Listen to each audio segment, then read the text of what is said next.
Today's knife is arguably one of the best gentleman's folders. So come on, let's go check it out.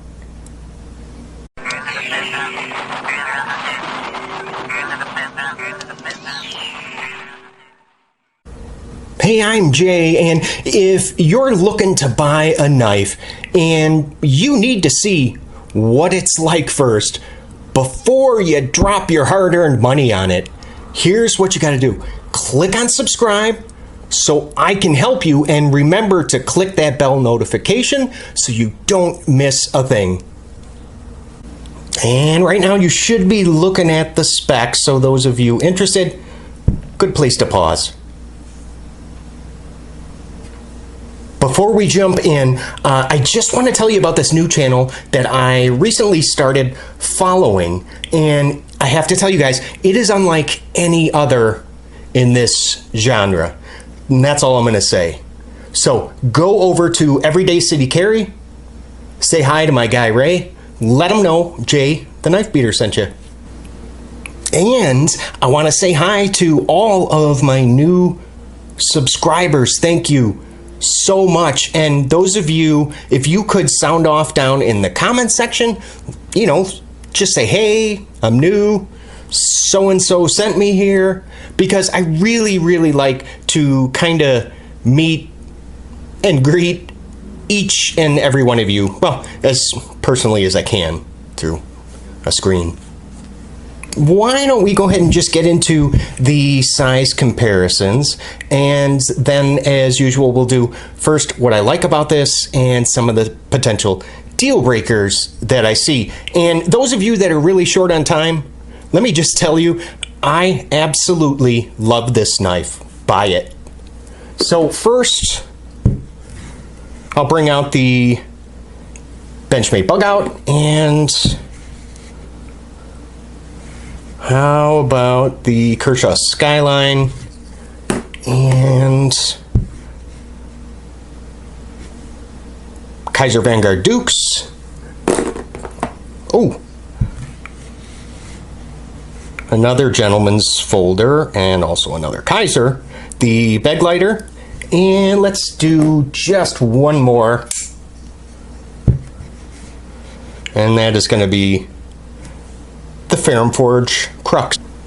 And in case you're wondering, no, this is not the stock clip that comes on the ZT0450CF. This is it, and I can't stand it. I cannot stand. It's the same one that you'll find on like the Kershaw Link and Dividend. And so this is what it would look like with that clip on. Just way too much sticking out of the pocket for me. So I could not bear to leave that clip on for a moment longer. Let me get rid of that. And let's get down to business. So I want to start out with the action, which is just, it's great. I mean, this is a 3 1/4 inch blade, and it darn near falls shut, which, you know, with a smaller, lighter blade, they normally, you don't get that drop shut action, but this one, it's really close. Very impressive. Of course, it's riding on a ball bearing pivot. The detent is nice and strong, cannot shake it open, so that also accounts for that fantastic action. I really like the black DLC on the blade and titanium scales. I just think it looks really sharp. ZT did a fantastic job with the sharpening choil, very well executed. Centering is, I'm gonna guess, probably dead on, if not very close. ZTs are usually pretty much centered. Yeah, that one looks very good. Once the blade is deployed, you can see it looks like it's locking up at about 25%. Blade steel, of course, S35VN, great stuff. 3.09 millimeter thickness. So this is going to be an excellent slicer, and I was actually a little bit surprised because I thought for sure the blade stock would be under 3 mil, but no, it in fact is not. Flipper deployment only, no thumb studs. Kind of like I really wish they would have done on the Rake P801. So yeah, just flipper only here. Check out those the barrel spacers. That green just adds a little nice touch of color. Oh, let me grab the scale really quick so you can see how much this is going to weigh you down. Okay, let's go ahead and quickly check out the weight, and we're looking at 2.4 ounces, which is going to be roughly the equivalent of, wow, 1, 2, 3 AA batteries. That does not happen very often, where I only use 3 of them, or 1 Kershaw Skyline. With the 0450CF, you can either use the light switch or, let's see if I can get it.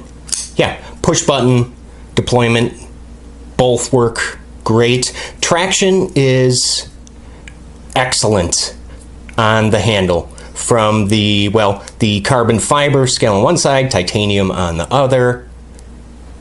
Just provides a nice, comfortable, confident grip. There are no sharp edges anywhere on the handle. They pretty much chamfered everything all the way around. Looks really, really nice, both sides. The clip is going to be, well, tip up only, which that's fine, but it is also for righties. Bam! Look at that. Lefty love, and for lefties too. Thank you, thank you, thank you. The closed width, so in your pocket, 1.01 inches wide. Fantastic. And 0.40 thickness on that handle, so this takes up very little real estate in the pocket. And to round out this section, my last like is going to be, well, the price. $140 I picked this up for on Amazon. And that, to me, at that price for this steel, just for what you're getting for the action and material, just fantastic. If you can find this for $140, absolutely. Now, I have seen it on the high side at $180, which, oh, we're going to get into that. Before we get into my potential deal breakers, I just want to quickly remind you to click on that subscribe button if you're looking for knife reviews that get right to the point. And all of the knives that you have seen here today on this video, I have previously reviewed. If you click up here in the corner at the end of this video, you can watch each individual review. So potential deal breaker number 1, we kind of already touched on just a little bit, and it being that pocket clip, that it is not at all deep carry. So had to take care of that right away. And next is going to be regarding deployment. Now, this affects more lefties, I would say. Well, you know what? It probably just affects us all the same. And it's regarding the lock bar pressure. So as a lefty, so my natural grip, of course, so my thumb would just be resting on the lock bar. But if you do that, absolutely cannot deploy the blade. You can't. And it's already, I mean, a very, very kind of streamlined and narrow handle. So you already don't have much real estate to place your fingers on. So now just you take away that whole section, the lock bar, and, well, it leaves you with even less. Unlike the Ferrum Forge Mass Drop Crux, where you can see also a frame lock, and I'm putting my pressure on the lock bar, still deploys, no problem. Can't do that with the ZT0450. The ergos. Now, for the most part, the grip is pretty comfortable. Medium-sized hands, I can fit all 4 fingers. However, the shape of the handle here. So do you see that? So your fingers just kind of naturally want to rest in between this area. Now with my medium-sized hands, I really have to kind of squeeze them together to hold it in the natural grip. Now, you know, just to relax, and then you can see my pinky is close to hanging off the edge. Not a huge deal, and it's not that it's going to cause any kind of like hot spots. But those of you with the larger hands, you just really need to know this about this handle. The relief cut. See if you guys can see that there. It is a very, very large relief cut on that lock bar. And what that does is it restricts the length of a pocket clip, aftermarket pocket clip, that you can install on the 0450. Because, believe me, I've tried. I'm a fan of the shorter clips, kind of like on the, let's see, on the bug out. This clip would not work, no way, on this handle, because the part where you would insert it into your pocket, the place that first makes contact with that material, it would fall right here in that relief cut. So you have to kind of use the longer clips to make sure you span across that. Last potential deal breaker. Now I know we talked about the price and I did list it as a like. And yes, at 140 bucks, yes.